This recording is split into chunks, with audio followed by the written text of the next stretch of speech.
तो सबसे पहले सर मैं आपसे ये जानना चाहूंगी, जब हमने आपके बारे में पढ़ा देखा तो आप बिजनेसमैन भी रहे हैं, तो बिजनेसमैन और एस्ट्रोलॉजी ये कैसी आपकी यात्रा रही, ऐसा कैसे संभव हो पाया? जी देखिए, एस्ट्रोलॉजी ये एक मेरी लाइफ का एक टर्निंग पॉइंट था कि मैं एक एस्ट्रोलॉजर बना। मैं पहले मैंने किसी कंपनी में बिरला सन लाइफ में as a branch head state head job किया, फिर एक मैंने अपने खुद की कंपनी रन की। लेकिन एकदम लाइफ में एक मोड़ ऐसा आया कि पीछे स्लम्प आया था रियल इस्टेट में, तो मेरा बिजनेस एकदम से डाउन हो गया और मैं बैंक करप्ट हो गया और टेंशन के अंदर मेरे को लाइफ में कैंसर हो गया। उससे पहले मैं भी एस्ट्रोलॉजी में बिल्कुल बिलीव नहीं करता था जी।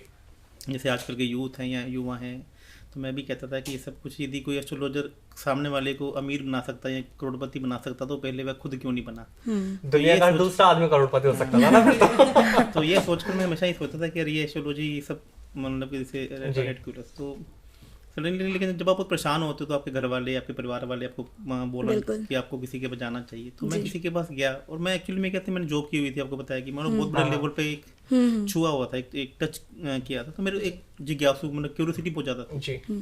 तो मैंने पूछा एस्ट्रोलॉजर से, तो उन्होंने मुझे कुछ रेमेडीज बताई, लेकिन मैंने उनसे कुछ क्वेश्चन की मैंने उन पर बौछार कर दी। अच्छा ठीक है, लेकिन वो मेरे क्वेश्चन का आंसर नहीं दे पाए और मेरी क्यूरियोसिटी वैसे की वैसी रहेगी। और मम्मी के दबाव में या पापा के दबाव में मैंने और रेमेडीज तो करना शुरू कर दी जो उन्होंने मुझे बताई।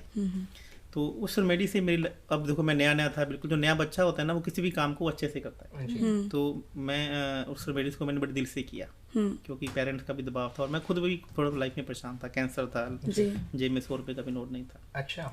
और कहाँ एक वक्त आप महलों में रह रहे हो, देखो हाँ अमीरी से गरीबी देखना वापस एक लाइफ में एक ऐसा मुश्किल होता है कि आदमी को दो ही रास्ते होते हैं कि आप सर्वाइव करोगे या नहीं करोगे। मतलब आपके दिन जहन में हमेशा ये क्वेश्चन रहता है कि मैं मरूं या जीऊं, मरूं कि जीऊं।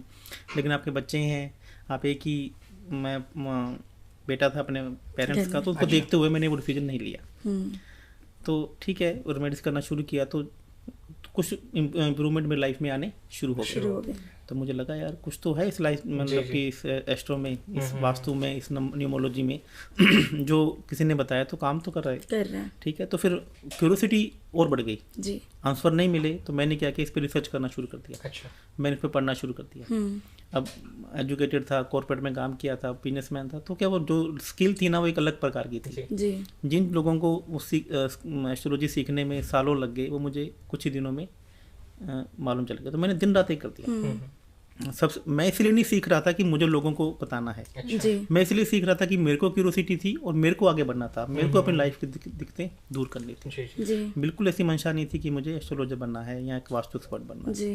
तो इस पर मैंने काम करना शुरू किया, रिसर्च करना शुरू कर दिया। तमाम बड़े बड़े एस्ट्रोलॉजर्स जो एस्ट्रोलॉजी सिखाते हैं मैं उनके पास जाना शुरू किया, चाहे वो इंडिया के थे चाहे इंडिया से बाहर के थे उनके। अच्छा, अभी आपको जानकर आने हो कि जितने लोग एस्ट्रोलॉजी सिखा रहे हैं, मैंने को ये मालूम चला, मैं सॉरी टू से कि जिनको एक्चुअल में ज्ञान है वो तो मीडिया में है ही नहीं है। बिल्कुल, वो तो सोशल मीडिया में है ही नहीं है। और जिनको ज्ञान मतलब कि मैं किसी के ज्ञान की तुलना नहीं करना चाहता, तो लेकिन ये मेरा लक मानता हूँ या मैं वो चीज़ें मानता हूँ कि मेरे को ऐसे ऐसे गुरु मिले, ऐसे वो सिखाने वाले प्रबुद्धजन मिले जिनको एस्ट्रोलॉजी का अद्भुत ज्ञान है, ज्ञान का भंडार है। और कुछ में से तो ऐसे हैं जिनको सेंट्रल गवर्नमेंट के द्वारा मार्कंडे की उपाधि मिली हुई है। मार्कंडे एक ऋषि थे जिनको ब्रह्मा जी ने ज्ञान दिया था, दुर्गा कवच लिखा था। तो ऐसी सी उपाधि उनके मैंने पांव दबाए। वो लोग ऐसे लोग हैं जिनको उनको पैसे का लालच नहीं है, वो सिखाते उसी को हैं जो उनका शिष्य बनने का लायक होता है। उनको मालूम चलना चाहिए। आपने वहां से शिक्षा, मैंने उनको शिक्षा ली। आप मानेंगे नहीं, मैं उनके एक महीना उनके बाहर बैठा रहता था, उनके पाँव दबाए, उनके पाँव धो के चनामत पिया जी। उनका जूठा खाना खाया। ये इसलिए नहीं, मेरे भाव से सीखने की। उनको लगा कि अब ये लड़का सही है, अब इसको सिखाना चाहिए। तो उन्होंने मुझे सिखाना शुरू किया।